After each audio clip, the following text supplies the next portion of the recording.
अस्सलाम वालेकुम भाईजान, हमारे पास आया 1 to 5। देख सकते हैं इसके वाल टूट गए हैं। ठीक है भाईजान, इसके वाल बिल्कुल टूट गए हैं। इसकी प्लग की कंडीशन भी आपको बताते हैं। देखें, प्लग की कंडीशन बिल्कुल ख़राब हो चुकी है।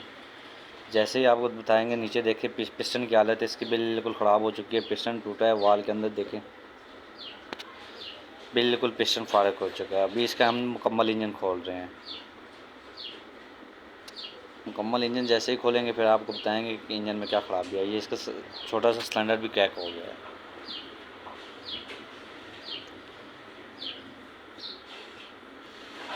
पिस्टन बिल्कुल बेकार हो चुका है,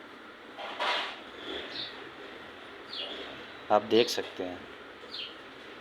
ये देखिए, हमने इंजन इसका मुकम्मल उतार दिए है। अभी इंजन की आपको दूसरी बताते हैं कि वाल कहाँ पर पड़ा हुआ है। ये वाल देख सकते हैं, वाल अंदर से हम निकाल रहे हैं। ये वाल निकल आया भाई, वाल बिल्कुल ये कचरा वगैरह इंजन में पड़ा हुआ था। मुकम्मल इंजन हमने खोल दिया इसका।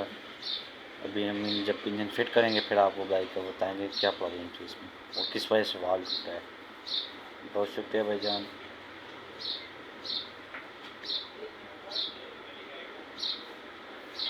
इंजन के अंदर बहुत ज़्यादा कचरा पड़ा हुआ था। चलो।